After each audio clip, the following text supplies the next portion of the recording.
Hi there, ho there. It is the Karelcast. I am Karel. So very glad that you are joining me on this Wednesday, September 15th. We have new Apple Watches, by the way. You all always see me check my Apple Watch, and there's new ones coming out, and I may get it, actually. This one's a season 5, yeah. I'm so into television. This one's a series 5. I'm sorry I'm adjusting the mic. I'm like one of these divas. Like I never have the mic at the right place. And I spend 10 minutes before the show putting it in the right place, and then it never is the right place. But so, where are you going? Where are you running to? She hates when I'm out here doing this. She's afraid something's going to fall. That's Ember, who just breezed through the set here. All right. I have never been so happy for a bloodbath in my entire life. But yesterday there was a bloodletting in California, and the GOP and Larry Elder were the recipients. And no matter how they try to spin it, it was basically a 70% for Gavin Newsom, 30% or less for Larry Elder. Now, yes, 45% of the people that answered, if Gavin Newsom is to be replaced, who should he be replaced with? 45% of those people answered Larry Elder. But he only got 26% of the vote, and the entire recall only got 36% of the vote. So 36%, 45% of 36%. See what I mean? Today's a numbers day, by the day. Your head might explode. And we have the director, the creator of the Framing Britney Spears documentary, Samantha Stark from the New York Times. New York Times journalist is going to be here in her full Dorian acceptance interview for the Dorian TV Toast 2021, available for you to watch for free at Planet Out TV on YouTube, at here.tv, or at dorianstoast.com, dorianstoast.com, free to watch.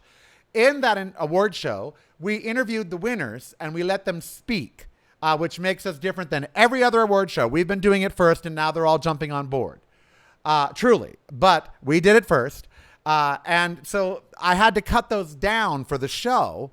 So I wanted, with Gallica's permission, to show you the entire interviews of the people that are of our winners. So today is the Framing Britney Spears, and that's huge because she did get the conservatorship is being revoked. This documentary happened. All of a sudden she was in the news again, and bam, now there's no. So this documentary really got Britney out of that conservatorship. So we have the director and creator of that coming up here in just a few seconds. But before that, and we'll talk about how Britney kind of didn't like the documentary and what the director feels about that. So now, though, let's talk about my friend, and he is my friend, so I am biased. He has been on one of the shows I have produced, the Dorian's TV Toast or Film Toast 2021. You can watch that as well online at Reverie. So anyway, so he's or at dorianstoast.com. It's at both places. And for those of you that, Free Speech TV is going to air the TV Toast first week of October. So, and it's going to be on Tubi, Tubi, and maybe going to Amazon. So, woohoo! None of that means I'm making a cent, by the way. No money in all of that, but whatever. So, anyway, bloodbath in California yesterday. My friend Gavin Newsom taking just a commanding lead and pounding the hell out of the GOP. But the media, they're just not happy about it, okay?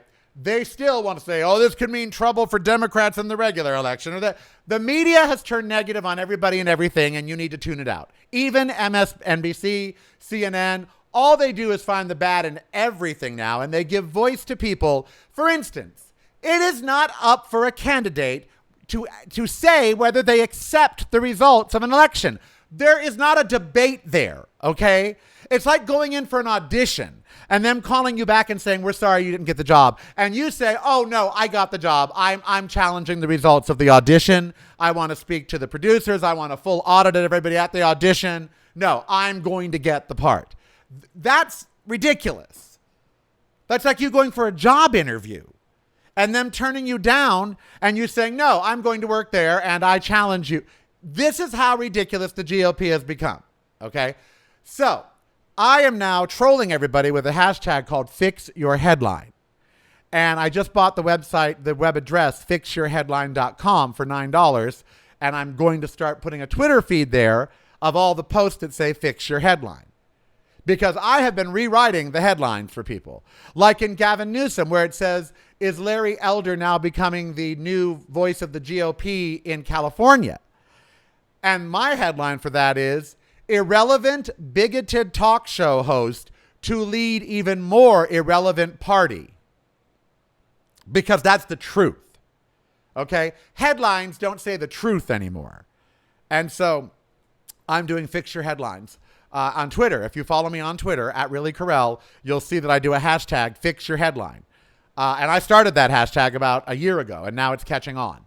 And I just paid $9 for the website. Fix your headline. Okay? I know I turned my phone off for a reason. Do you hear all that noise? I hate when people are doing interviews and all of a sudden you hear all their gadgets. I never had my phone turned on for that reason, and now it was, and I'm hearing the interview. So Gavin Newsom won. And here in Las Vegas news, the NAB convention, National Association of Broadcasters, enunciate. They just canceled because of COVID. COVID's busting out all over. Delta's brimming to the rim. It is. COVID's busting out all over. And so they're like, nah, we're canceling NAB. Meanwhile, people like the Raiders are packing 60,000 people into the stadium because they don't care if their fans die. Oh, yes, we do. We said they all had to be vaccinated. We even gave out vaccines that day, which did nothing for immunity that day. So you don't care if your fans die. You're selfish and you're greedy. Okay? Any sports franchise, but the game's outside. No, you should still be playing virtually. And I don't care about the 12-year-olds that still want to go to the game. And I don't care if those 12-year-olds are 50 or 60 or 40. You have no business being at a sporting event in the middle of the frickin' pandemic. None. You don't think I want to go to a concert? You don't think I want to go out here in Vegas and see Lady Gaga? You don't think I used to live at concerts. That was my job. Concerts, plays, all of it. You don't think for the last 4 years I have missed being with you? It has been 4 years since I've done a live gig, and I want to get back. I want to go to San Jose. I want to go to Humboldt and see if anyone still listens up there. I want to go to Canada, where I'm in the top 200 of podcasts. I want to get out and entertain, child. I want to talk to you. I want to laugh with you. I want to sing with you. I want to dance with you. But right now, I ain't doing it in person because I ain't risking your life to see me. Okay? It's not worth it. Trust me. Seeing me is not worth dying for. Okay? Maybe a small injury, but not worth dying for. So no, not having it. But they're just greedy hosts, just warmongers. Warmongers? No, profiteers? Whatever. They greedy. Casinos be greedy. They're making more money now than they were prior to the pandemic, and people are getting sick. Do they care? Hell to the no. So before we go to Samantha and this great interview about Framing Britney Spears, the documentary available on Hulu, the New York Times present Framing Britney Spears, I want to leave you with some numbers about something I'm very excited about. Although I need about $2,000. I need $2,000 right now to launch some things, but I'm going to try to find it. Sponsors, something. Anyway, I've been wanting to do this book, The Planted Host, and all of that.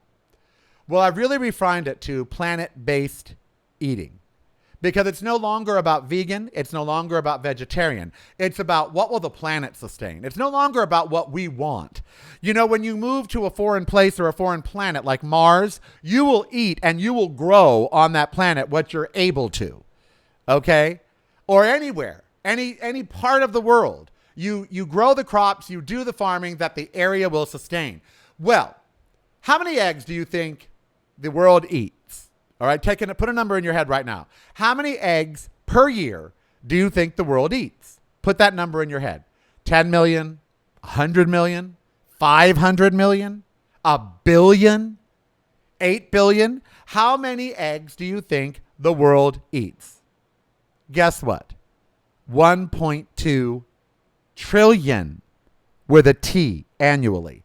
For every American, there are 276 eggs readily available, meaning per person. For the world, that number is 172. So 8 billion people times 172, that gives you trillions of eggs. Trillions. Every day, 2 billion pounds of fish and seafood is pulled out of the ocean. Every day, 2 billion pounds. Every day, 650,000 cows are slaughtered. Every day, over 1.5 million chickens are killed. Every single day. The world chicken population is 4 chickens for every human, or 32 billion chickens. The world can't sustain this.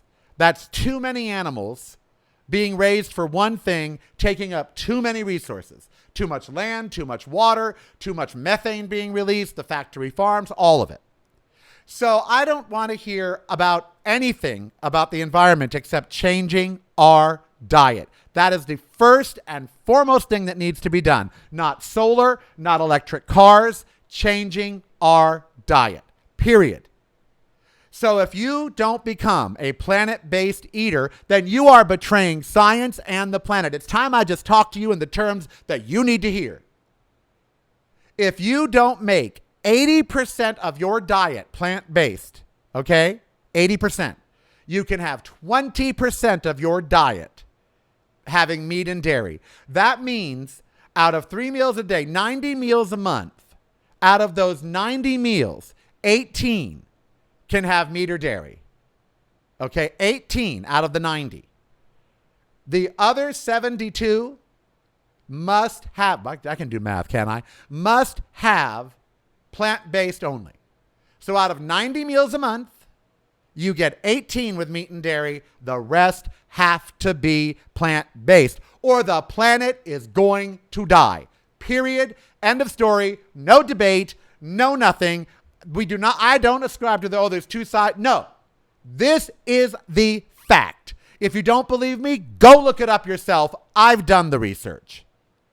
80% of the world must eat 80% less meat and dairy, or else all global warming things that we do fail. Fail. Not just, but they fail. So I am going to call everybody I know to try to raise a ton of money, a ton, like the Bill and Melinda Gates Foundation. I'm going to ask Gavin Newsom about getting it as a state-wide thing. Planet-based eating has got to be the wave. It has to be what we all start doing. Eating for the planet, not for ourselves. We've been selfish long enough. You either eat for the planet or you die on that planet. And 73% of all people in the hospital for COVID are obese or overweight. And if we became planet-based eaters, that would go way down too. Obesity rates would drop. Diabetes rates would drop. All of these things would drop. I'm tired of trying to convince you. These are facts. Deal with it. If you are sick, if you have diabetes, if you have high blood pressure, if you are obese and you don't become a planet-based eater along with me, then you're trying to die. So you're trying to die and kill the planet? See, it goes hand in hand now. You live as a healthy human and the planet gets healthier. Or you live as an unhealthy human and the planet dies. It is that freaking simple. So I'm not trying to pitch you. I'm telling you. You must. The numbers are staggering about how much murder goes on every day for food that we cannot sustain. We do not have the resources. It's over. It's not in 5 years. It's now. It's over now. All this murder must stop so we can save our planet. It's just that simple. So I am so excited about planet-based eating. And I'm going to be focusing the show a lot on that in the future. We're going to still have these interviews that we do, like Samantha Stark coming up right now from New York Times. But I'm telling you, it is my mission to get you to become a planet-based eater. Out of 90 meals a month, 18 can have meat and dairy. The other 72 must be all plant-based. Period. Just end of story. And so I'm going to tell you how to do that. Okay? Or continue to. And to continue to motivate you to make those changes. I had let up. I'm tired of it. I am tired of it being 100. Today it's going to be 102. It's supposed to be 90 right now. It's going to be 102. California burning up, no water, oceans rising, cities going underwater. You know, I'm sick of sitting around and not doing anything. I need you to come with me and become a planet-based eater. You'll be healthier, you'll be happier, and guess what? It's so easy to do. All right? All right, we're going to go to Samantha here, talk about Framing Britney Spears, the documentary that changed everything for Brit, who is now engaged and left Instagram, which is now being sued or looked into by the Justice Department, Instagram, because Facebook, which owns it, has had data that shows it basically destroys teenage girls' lives. And we'll be talking about this on Friday, about how it does that. but they've known about their negative effect on teenage girls, and they've done nothing to protect those girls. So we'll be talking about that. Meanwhile, I am Karel. You be who you want to be, so I don't hurt anybody. And I would ask that you follow me at Twitter and Instagram at reallykarel. I don't care who you are. Go follow me. Hi, Canada. Mwah. Number 173 on the Canadian Podcast Apple list today.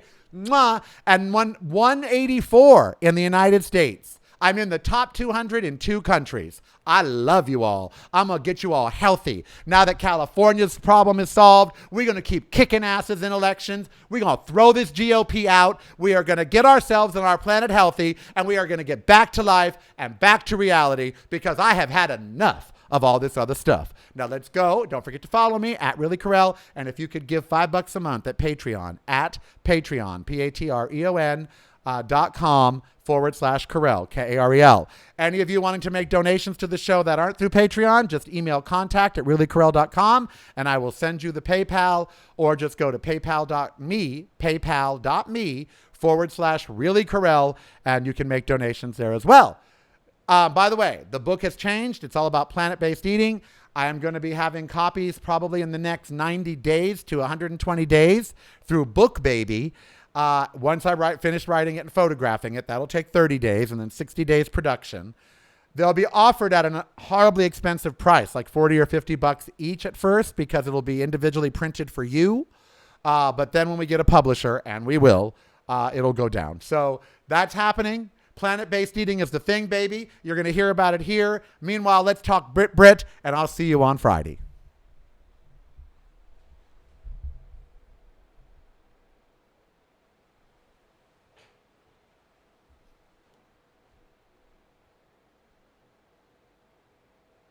It is so neat that you guys made those, like the canvases. I started crying when I saw it. Oh my God. So A couple of beautiful. years ago when I started doing the awards for John, he was giving out cue cards. And I said, well, it's called the Dorian Award. And he's like, yes. And I said, after the picture of Dorian Gray, the book, right? And he's like, yes. And I said, well, then we have to send them a portrait. It's Oh my like gosh. either we send them a portrait or we're doomed. Yeah. So It's we so did it. beautiful. Oh, And that thank you. picture Felicia Culata took, who is the sunlight of the documentary. And Jason Young, an artist in Palm Springs, does these. And Jason's a great story. He was given 5 years to live 8 years ago. And he moved to Palm Springs basically to die, which I wasn't having any of.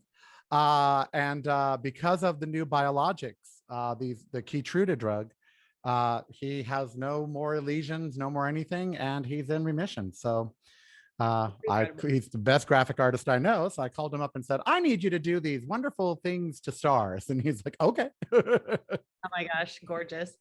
Here we go. All right.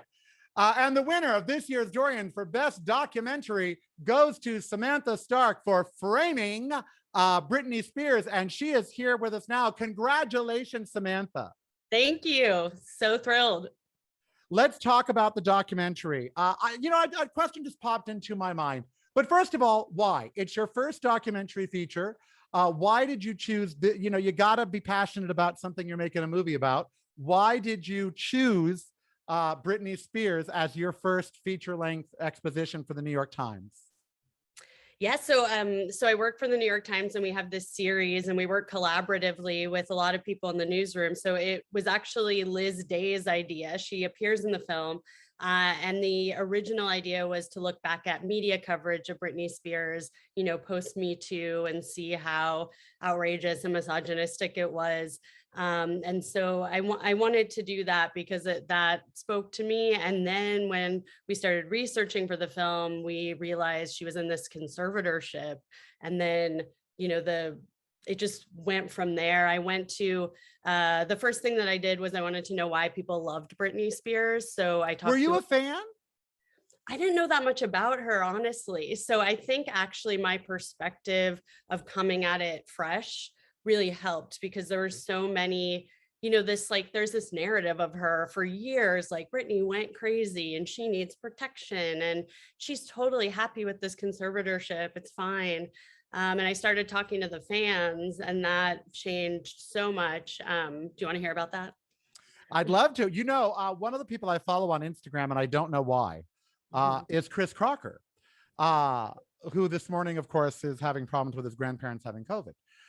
But he, of course, is the Leave Britney Alone Mhm, person, mhm. who sort of kickstarted, I guess, this whole movement in a way, because he sort of brought it to, but he, of course, was a fan. So it has been the fans that have driven this. So what was your interaction with the fans? Oh, absolutely. So I started, speaking with a lot of the people who were leading the protests outside the courthouse, the Free Britney movement, and so many people just wrote them off as conspiracy theorists and made fun of them in a similar way that people made fun of Britney and wrote her off, actually. But when I started talking to people and going outside the courthouse, I realized that they were people who were totally different than who I thought it was going to be. I thought maybe it would be people who looked like Britney Spears or teenagers or something. And it was actually this whole group of queer people, people who were bullied as kids, people living with mental illness. And it was like so surprising to me because it was actually like, Britney was bullied for her sexuality as a young person and told who she had to be all the time, over and over again, bullied and humiliated for mental health issues. And so many queer people have the same experience, right? We were humiliated and shamed as teenagers for our sexuality, and you know a lot of us have mental health issues because of that, or not because of that, substance abuse issues, and it was like really beautiful to see all these people coming out and saying, wait a minute, Britney shouldn't be locked up in this situation. She shouldn't have all of her rights taken away. And they really had this gut feeling because it was before all these court filings started coming out and before we knew Britney really wanted out of this. And they just had this, feeling in their heart, like, this is wrong. I have to do something about it. Could a man have made this documentary? Um, I think Because I'll tell you, no, a man could not have. But I no, want to hear what you have to say about it. I don't think so either. I mean, you know, when we first started researching this, I realized like so many people who wrote about Britney and made films and TV specials about Britney were men. Like everybody was a man, it seemed like, almost everybody. And I also realized that the main people who were often interviewed about her were men as well. And so one of the first things that we wanted to do was just say, what would happen if we made this from a woman's perspective? What would happen if the decision makers were women, the crew were women, and the people we interviewed were women? And that simple choice, I think, like totally revolutionized the film, because it was hard to find women at first. We had a spreadsheet of over 1,000 names. So many people were scared to talk about Britney, and so many of the like main executives at the music industry and stuff like that were men. But once we started finding the women to talk to, the entire perspective, our entire perspective, and the entire perspective of the film on Britney Spears changed. Now, I've been on both sides of the velvet rope for a very long time. In fact, they're making a documentary about me. Really? I'm not sure I want Cool. to. I'm not sure I want to see it. But that being said, I've known my entire life since I was 16 has been spent in Hollywood and around Hollywood people, either interviewing them or being one of them. And I've known so many bat crap crazy guys. I mean, male celebrities that are freaking certifiable. And yet they're running around with their own estates, handling their own business, making their own decisions, being as crazy as can be. Is this happening to Britney Spears because she's a woman? I think a lot of it has to, from my perspective, yes. I mean, I think it was really valuable to look at all this past media coverage of her ever since she was a teenager and came out, and how paternalistic it was and misogynistic. It was totally okay to humiliate her. It was totally okay to treat her as dumb and somebody who didn't have real things to say. There was this trend that went on, looking at all the footage, where even very prominent news people like Diane Sawyer and Matt Lauer, they would take these humiliating headlines of Britney Spears is a bad mom, Britney Spears is crazy, and they would put them on these giant screens and have her respond to them. They'd be like, what do you say to this? Everyone thinks you're a bad mom. And it was so this idea of confronting someone with these like horrible bullying things about everyone them, says you're a horrible person. How do you like, respond? I just feel like that wouldn't happen to a man. And I also feel like since it was okay to treat her that way and belittle her and not listen to what she was saying, I feel like it made it okay for the conservatorship not to be questioned. This idea that her dad needed to take care of her. Let's talk about the timing. Your documentary came out right when a Netflix movie about conservatorships that everybody was talking about came out. And suddenly, your documentary, Framing Britney Spears, had major celebrities tripping over themselves to apologize to Britney Spears. How do you feel about that? The Justin Timberlake apologizing, the Jay Leno apologizing, the late night host, I believe a lot of them did, Stephen Colbert, many of them apologized for the way they treated Britney Spears. That was directly because of your documentary. But then Britney actually weighed in and said that she appreciates the doc. Now, I might get this wrong, and please correct me. She appreciates the documentary, but she also felt that it was kind of exploitative too. I don't think she saw the line. I think she's so used to everyone wanting a piece of her that she didn't understand it was real journalism. And it was real journalism. It wasn't an Access Hollywood piece. Not that that isn't journalism, but I mean that this was real New York Times, journalism. How do you feel now post that we've had a lot of media? She's back in court about the conservatorship. Madonna sent her lawyers. Celebrities are rallying around her now. The public is rallying around her now. Boy George just did a song, Free Britney. So how do you feel as the impetus for this new movement? I did not know Boy George just did a song. I have to find it. But okay, so for your second question, there was a post posted to Britney's Instagram. I always say like in a statement posted to Britney's Instagram because it's very unlikely that Britney totally controls her Instagram. She has been kept in this bubble for 13 years where she is legally by the court her conservators are allowed to stop every communication she has with every person except for this one court appointed attorney who recently resigned. So to me that it would be unlikely if she had a bullhorn to the world with her Instagram, but even if she did write this, the caption said, I don't like the way the documentary portrayed me. I don't want to bring up this humiliation again. And I understand that. I mean, right.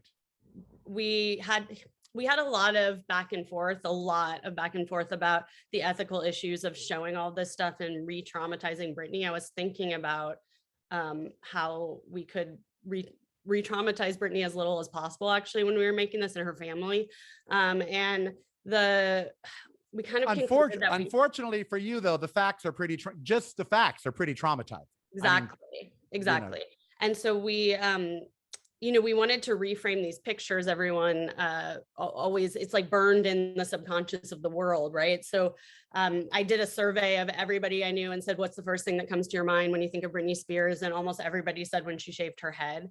And so it really felt like we had to show that and give context to it, because that's what we could do as the New York Times that no one had done. Like people just thought, Britney went crazy. She can't make her own decisions. But we're saying she was going through this custody battle. Her mom says she thinks she was suffering from postpartum depression. She was literally having men stalk her everywhere she went. She was trapped in her home, and she had people humiliating her and framing her in this way that everybody believed. And so I think it was really important for the world to see those images and to reframe them.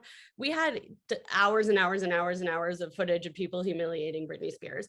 And so we tried to pick, the few examples that were the most representative so that we could reframe them. But I really believe that the Ed McMahon and Justin Timberlake segments frame it beautifully, because here you have Ed McMahon, who should know better, talking to what, a 9-year-old, 8-year-old, 10-year-old. Do you have a boyfriend? Do you, it's like, are you getting laid? It's like, she's 10, Ed. And then you have Justin, JT, blatantly lying. and then bragging, laughing on air about deflowering her, which he may or may not have done, and so much so that he even came out to apologize. But I think that those two things, as for the shaving the head, I heard a long time ago she did that because she was smart, not crazy. They were going to do a hair sample the next day at the court for custody to see if she had any drugs. So she just shaved off all her hair.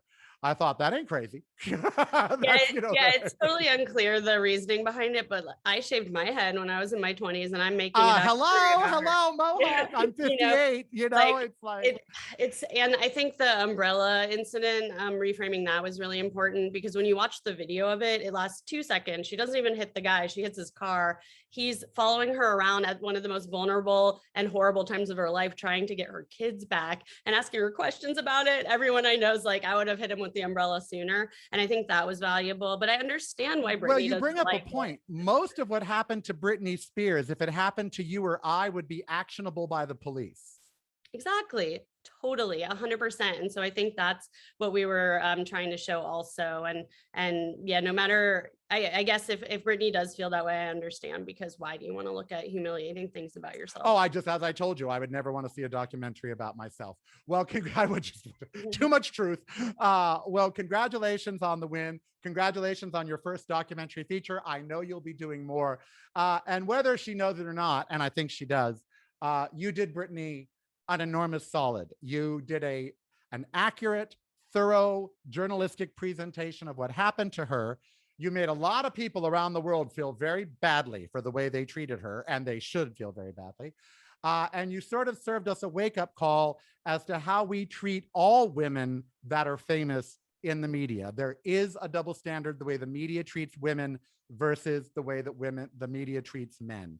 And you framed that perfectly in framing Britney Spears. Congratulations on your win. Thank you so much.